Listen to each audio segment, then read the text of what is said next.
আগামীকাল ইতিহাস গড়তে অস্ট্রেলিয়ার বিপক্ষে মাঠে নামবে বাংলাদেশ। সেখানে একাদশে আসতে পারে দুইটি পরিবর্তন।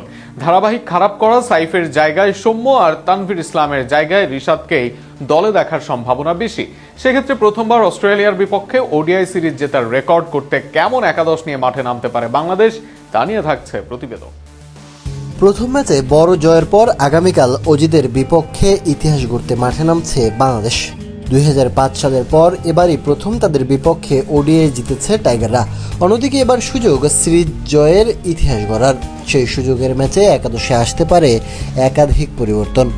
ওপেনিংয়ে তানজিদ হাসান তামিমের জায়গা নিশ্চিত। গত ম্যাচে অর্ধশতক হাঁকিয়েছেন তিনি, তবে ওপেনিং থেকে জায়গা হারাচ্ছেন সাইফ হাসান। দীর্ঘদিন যাবৎ ওডিআইয়ের রান না পাওয়া সাইফের জায়গায় তামিমকে সঙ্গ দিতে পারেন অভিজ্ঞ সৌম্য সরকার। দীর্ঘদিন পর জাতীয় দলে ফিরে নিজের সামর্থ্য প্রমাণের সুযোগ পাচ্ছেন এই বাঁহাতি ব্যাটার। 3 নম্বরে থাকবেন নাজমুল হোসেন শান্ত, যার উপর থাকবে ইনিংস গড়ে তোলার বড় দায়িত্ব। 4 নম্বরে দেখা যেতে পারে তৌহিদ হৃদয়কে। মিডল অর্ডারে বাংলাদেশের সবচেয়ে নির্ভরযোগ্য ব্যাটারদের একজন তিনি। উইকেট রক্ষক ব্যাটার হিসাবে লিটন কুমার দাস খেলতে পারেন। 5 নম্বরে অভিজ্ঞ এই ক্রিকেটার ইনিংস ধরে রাখার পাশাপাশি শেষ দিকে দ্রুত রান তোলার সামর্থ্য রাখেন।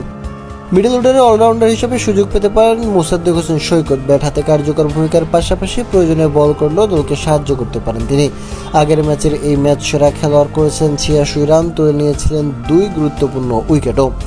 4 বছর পর এসে কেরিয়ার সেরা পারফরমেন্স করেছেন এই আবহানীর অধিনায়ক।